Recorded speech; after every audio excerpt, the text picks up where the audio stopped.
నా తోటి పేషెంట్ అయిన వాళ్ళకి వాళ్ళ పేరెంట్స్కి అందరికీ వచ్చిన వాళ్ళందరికీ కూడా పేరు పేరున ప్రతి ఒక్కరికి కూడా నమస్కారాలు తెలియజేస్తున్నాను.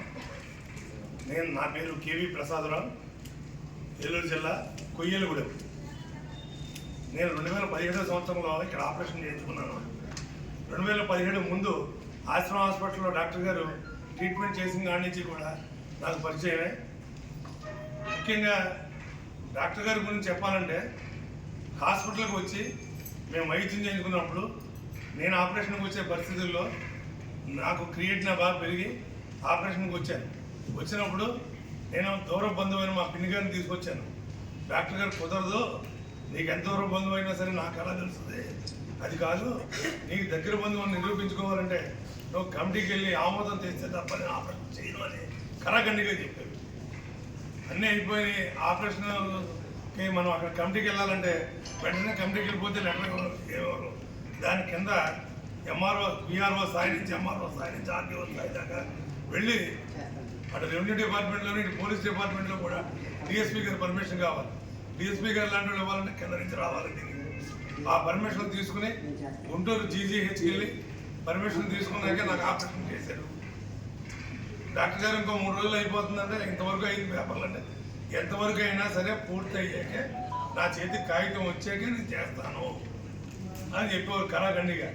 నాకు తెలిసి మేము ట్రాన్స్ప్లాంట్ 2017 సంవత్సరం 8 సంవత్సరాలు పూర్తయింది.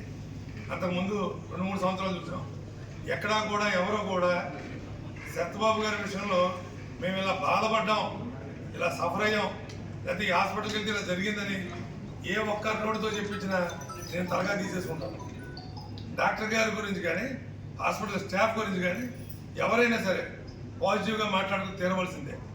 నాకు నా తల్లి జన్మిస్తే డాక్టర్ గారు పునర్జన్మ ఇచ్చారు. ఎల్లప్పుడూ బతికినంతకాలం కూడా ఆయన రుణపడి ఉంటాం మేము. ఎందుకంటే కిడ్నీ ఆపరేషన్ అనేది మామూలు విషయం కాదు. ఇవాళ మీ అందరికీ తెలుసు, ఇవాళ మనకి బైపాస్ వచ్చింది, బైపాస్ కంటే స్టంట్లు వచ్చినాయి, సైకిల్ ప్యాచ్లు వేసినట్టు వేస్తున్నారు.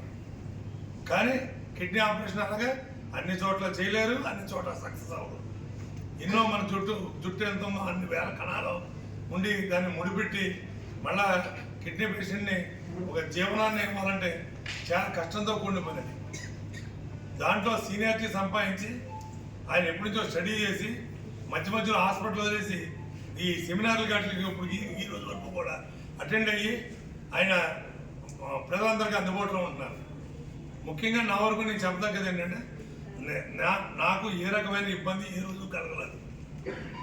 తర్వాత ముఖ్యంగా ఏ డాక్టర్ గారు కూడా చెప్పని విషయం ఏంటంటే, నేను రాజమండ్రి ఇంచుమించు కొవ్వూరు అంటే మాది కొయ్యూరు అంటే రాజమండ్రి 40 కిలోమీటర్లు, ఈవేళ 40 నిమిషాలు వెళ్ళిపోతాం. అటువంటిది ఇక్కడ దాకా విజయవాడ దాకా పరిగెట్టు రావద్దు, అక్కడ రాజమండ్రి టెస్టులు చేయించుకుని నాకు వాట్సాప్ పెట్టు, నువ్వు ఫోన్ చేయి, నేను చూసుకుంటాను, ఏతమ్మట రావద్దు అంటారు. ఈ రోజుల్లో ఎవరు చెప్పలేదండి. ఈ రోజుల్లో హాస్పిటల్కి వస్తేనే పేషెంట్ 2 నిమిషాలు టైం పెడతారు, అందరూ కేటాయిస్తున్నారు. కానీ మా డాక్టర్ దగ్గర అలా కాదు, వెళ్ళాక మన కష్టసుఖాలని చెప్పుకుంటాక మనకున్న ఆరోగ్య పరిస్థితులని చెప్పుకుంటాక అవకాశం ఇస్తారు. అదేవిధంగా నా వరకు నాకు భగవంతుడు ఇచ్చిన కానీ నాకు ఇబ్బంది లేదు. ప్రతి ఒక్కరిని కూడా వాలంటీర్గా మీకు పెన్షన్ వస్తుంది పెట్టుకోండి అని చెప్తారు. మందులు కొనుక్కోలేకపోతే వంటల్లో పలానా షాప్ ఉంది, నేను చెప్పాను చెప్పు, ఆ షాప్ కాడికి వెళ్ళి మందులు కొనుక్కోవాలని చెప్తారు. ఎవరు చెప్తారండి ఈ రోజుల్లో? ఏ హాస్పిటల్లో చెప్తారు చెప్పండి? ఏ హాస్పిటల్లో ఉన్న కాడికి అవకాశం ఉన్న కాడికి రూపాయలు లాక్కోవాలని చూస్తారు. కానీ ఒకటి, ఎన్నో హాస్పిటల్ నేను తిరిగా, మిడ్మిన్కి వెళ్ళా, ఈశ్వరకి వెళ్ళా, కిమ్స్కి వెళ్ళా, కేర్ బంజారాకి వెళ్ళా, ఎన్నో చోట్లకి. నిన్న కూడా ఏదో పని మీద ఒక హాస్పిటల్కి వెళ్ళాల్సి వచ్చింది, హైదరాబాద్ స్టార్ హాస్పిటల్కి వెళ్ళి వచ్చాను. అక్కడితో పోలి చూస్తే మన రేట్ల విషయంలో చాలా చౌక ఇక్కడ. తర్వాత ఇంకోటి, మనం ఎక్కడికైనా వెళ్తే హాస్పిటల్కి వెళ్ళామని ఒక భావంతో వెళ్తాం, కానీ విజయ హాస్పిటల్కి వస్తే ఇప్పుడు ఆ భావం రాదు. మన ఇంట్లో ఉన్నట్టే ఒకరోజు ఏదో పనిగట్టుకునేలా వెళ్తే, నేను డాక్టర్ గారిని ఒకటే అడిగా, నాకు లైఫ్ అదే ఇచ్చారు. నేను మటుకి హాస్పిటల్కి వస్తానన్న ఫీలింగ్ ఏ రోజు పెట్టుకోలే.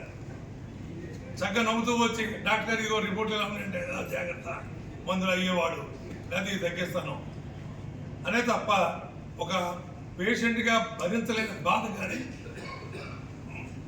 మన మానసిక ఒత్తిడి కానీ, మన సొంత విషయాలు కూడా నీకు ఎందుకు వచ్చింది, ఈ పరిస్థితి ఎందుకు వచ్చిందని ఫస్ట్లో అడిగారు.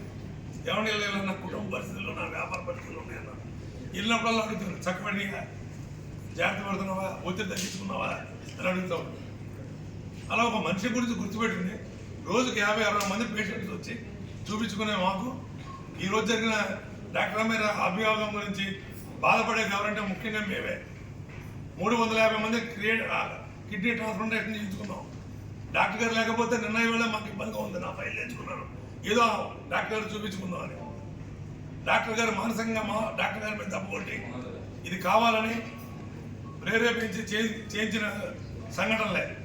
డాక్టర్ గారి మీద నిందగెత్తు దయించి మా అందరికీ జీవనాన్ని ఇచ్చిన డాక్టర్ గారికి, మాతో పాటు ఎంతోమంది తల్లిదండ్రుల్లో వెలుగు చూపించిన డాక్టర్ గారికి రాబోయే రోజుల్లో కూడా మేమందరం కూడా మళ్ళీ ఆరోగ్యంగా ఉండాలన్నా, మా తర్వాత జనరేషన్ ఆరోగ్యంగా ఉండాలన్నా ఇటువంటి మహానుభావుడు ఉండాలని, అటువంటి ఆయన మీద అభియోగం వేసినందుకు ఖండిస్తూ ఈ అవకాశం ఇచ్చినందుకు మీ అందరికీ కూడా ధన్యవాదాలు తెలియజేస్తున్నాను.